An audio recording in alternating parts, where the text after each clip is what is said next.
जमीन से देखने पर आसमान ब्लू और स्पेस से देखने पर ब्लैक क्यों दिखता है? साइंसदान अर्थ पर मौजूद ओशंस से ज्यादा 18 करोड़ किलोमीटर दूर मार्स को ज्यादा क्यों जानते हैं और स्पेस में मौजूद एस्ट्रोनॉट्स का कद कैसे बड़ा हो जाता है? नाजरीन, ये है मिल्की वे गैलेक्सी और इस गैलेक्सी में मिट्टी के जर्रे जितना है हमारा अर्थ, जहां हम आज रहते हैं। हैरत की बात यह है कि ऐसी 125 अरब गैलेक्सीज पूरी यूनिवर्स में मौजूद हैं। और आज इस वीडियो में आप जानेंगे हमारी दुनिया के गिर्द स्पेस के बारे में चंद अमेजिंग फैक्ट्स। नंबर 1, 1977 में नासा ने एक स्पेस क्राफ्ट डीप स्पेस में जाने के लिए लॉन्च किया था। इस स्पेस क्राफ्ट का नाम वॉयेजर 1 है, जो 2012 में इंटरस्टेलर स्पेस में दाखिल हुआ था और फिल वक्त ये अर्थ से 22 अरब किलोमीटर के फासले पर मौजूद है और मुसलसल नासा को इस यूनिवर्स की तस्वीरें भेज रहा है।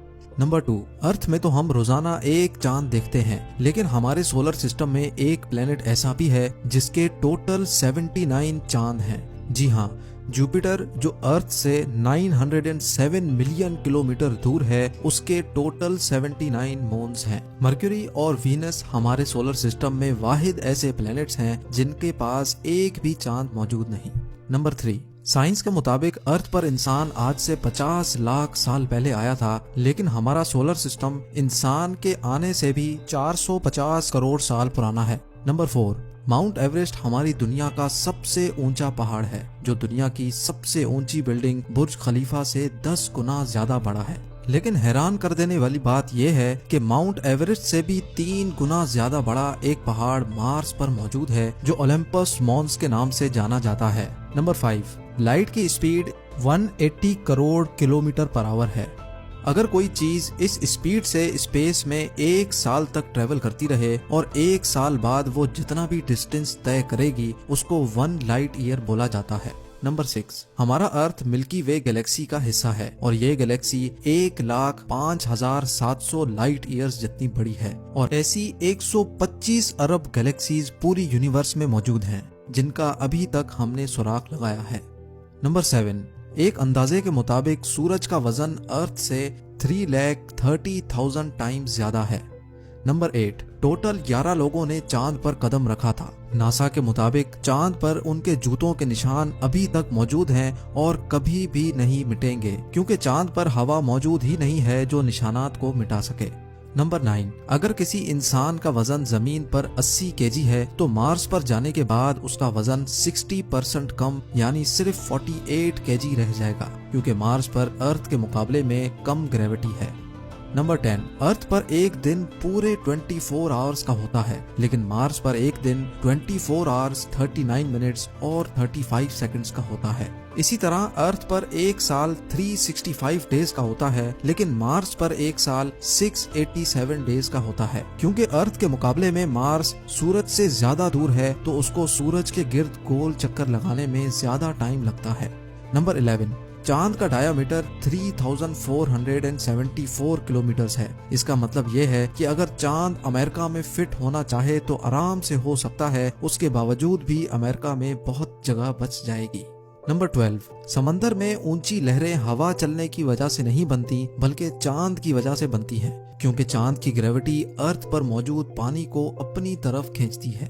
नंबर 13, प्लूटो साइज में इतना छोटा है कि वो इंडिया में भी फिट आ सकता है। नंबर 14, सर के बाल तो शायद काउंट करना मुमकिन हो, लेकिन आसमान पर कितने सितारे हैं ये काउंट करना पॉसिबल नहीं है। साइंसदानों के एक रफ एस्टिमेट के मुताबिक पूरी दुनिया में रेत यानी सैंड के जितने भी जर्रात मौजूद हैं, उससे भी ज्यादा स्टार्स स्पेस में मौजूद हैं। Number 15, international space station space में मौजूद इंसान की बनाई हुई सबसे बड़ी और महंगी चीज है। नंबर 16, स्पेस में किसी भी लिक्विड को फ्री छोड़ा जाएगा तो वो अपने आप स्फेयर बन जाएगा।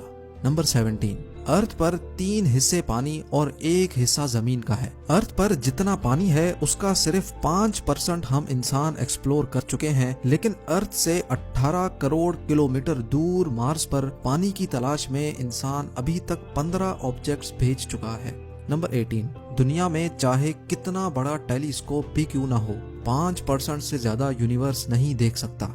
नंबर 19, सूरज की रोशनी को जमीन तक पहुंचने में 10 मिनट लगते हैं, यानी सनसेट के दौरान जब सूरज इस पॉइंट पर होता है वो असल में सेट कर चुका होता है, पर हमें 10 मिनट बाद पता लगता है। नंबर 20, इंटरनेशनल स्पेस स्टेशन 24 घंटों में हमारी दुनिया के गिर्द 16 चक्कर लगा लेता है, यानी हर 92 मिनट्स में वो पूरा एक चक्कर कंप्लीट कर लेता है। नंबर 21, 2016 में साइंसदानों को स्पेस से एक रेडियो सिग्नल रिसीव हुआ जो तकरीबन 5 बिलियन लाइट ईयर्स दूर से आया था, जिसका मतलब यह हुआ कि जिस वक्त ये सिग्नल इतनी दूर से ट्रांसमिट हुआ था उस वक्त हमारी दुनिया भी मौजूद नहीं थी।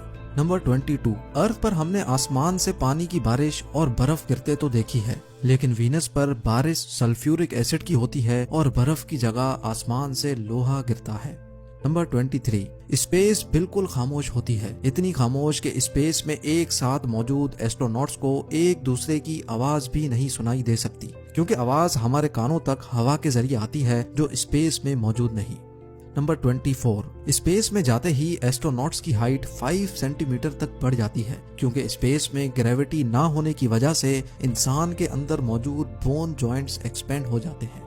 नंबर 25, इंटरनेशनल स्पेस स्टेशन अर्थ पर मौजूद 90% पॉपुलेशन को आसानी से देख सकता है। जब भी आसमान पर कोई सितारे जैसी चीज तेज रफ्तार से चलती हुई दिखे तो समझ जाएं कि ये इंटरनेशनल स्पेस स्टेशन है।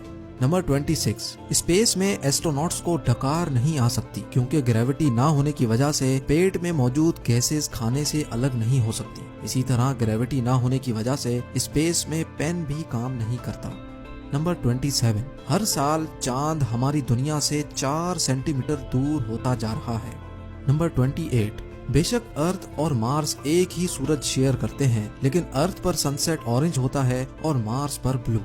नंबर 29, स्पेस में बेशुमार एस्टेरॉइड्स घूम रहे होते हैं जो अगर हमारी दुनिया में दाखिल हो जाएं तो बहुत नुकसान पहुंचा सकते हैं, लेकिन एक ऐसा प्लेनेट है जो हमारी अर्थ पर आने वाले एस्टेरॉइड्स को अपनी तरफ खींचकर हमें महफूज रखता है, और वो प्लेनेट है जुपिटर, जो हमारे सोलर सिस्टम का सबसे बड़ा प्लेनेट है और अपनी ग्रेविटी की वजह से ज्यादातर एस्टेरॉइड्स को अपनी तरफ खींच लेता है। नंबर 30, हमारी दुनिया में जमीन पत्थर और मिट्टी से बनी हुई है, लेकिन हमारी दुनिया से 40 लाइट ईयर्स दूर एक ऐसा प्लेनेट मौजूद है जहां मिट्टी और पत्थर की जगह सिर्फ डायमंड्स ही डायमंड्स हैं, और इस प्लेनेट को सुपर अर्थ का नाम दिया गया है।